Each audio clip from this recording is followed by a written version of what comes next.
Have you got 5 minutes? Today I am going to show you with just 2 exercises my favorite tips for getting that deep core activation. So this isn't so much making an exercise harder by adding more complexity.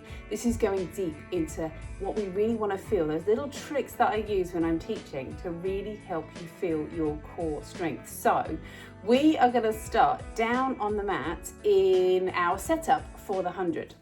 So one of the things I'm always telling my clients when we are trying to get this core activation, and this would be with my beginner level clients, is that we're trying to feel the connection between your hips and your ribs. So from here down to your hips.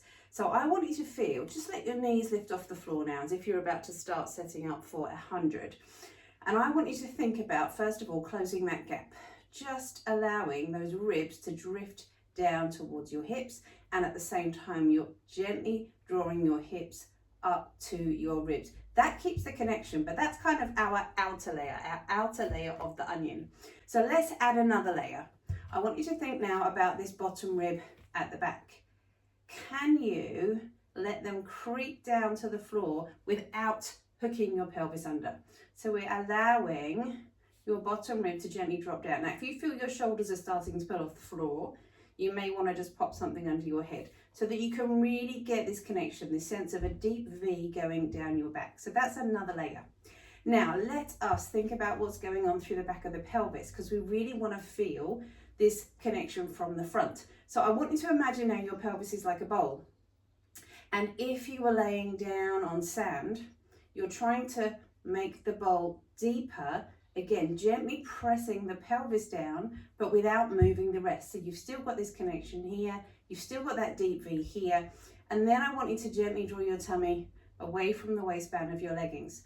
And then the last layer of the onion, so we're just connecting here, ribs, pelvis, shoulders are relaxed, we've drawn the tummy away from the waistband. Now if you just pop your fingertips onto your hip bones and get that feeling of pulling up towards your ribs, so you really get this sense of connecting and lifting here. Pelvic floor just comes with it, so you just lift up. Now extend the legs out as if we were about to set up for your 100. Send the feet away, pelvis, ribs, float up from your bottom rib and feel that set up now. So much easier to feel that connection and control, and then come back down towards the floor. So just try that setup every time you come into one of the Pilates exercises, which starts with our tabletop. So 100 and one leg stretch, see how that feels.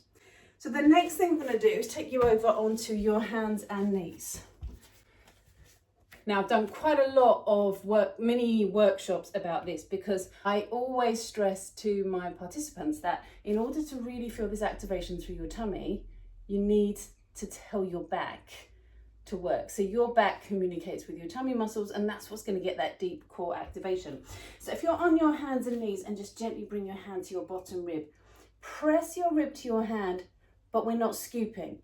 It's more lifting up. Then if we take that onto your hands and toes, now come on up and have those feet about shoulders width or slightly wider apart. One thing I want you to feel here, your sitting bones. Keep sending them down to the backs of your thighs without changing the shape of your back. Put one hand underneath your chest, bring your other hand to your bottom rib. Press the ribs to your hand whilst you send your sitting bones down to the backs of your thighs. Try the same thing on the other side. Up, press. Sit bones to the backs of your thighs. So we're not hooking your bottom up, because you get that sense of sending the tail to the backs of your thighs, but your back is telling your tummy muscles what to do. So we're here, you're drawing your hips up towards your ribs, your hand to your back, press your back to your hand, send your sit bones down. And again, use those techniques on anything where you're in your hover position on your hands and toes. And I promise you'll really feel that deep core activation. It's going to take it to the next level. Let me know how you get on with that, and I shall see you tomorrow for some more leg strength work.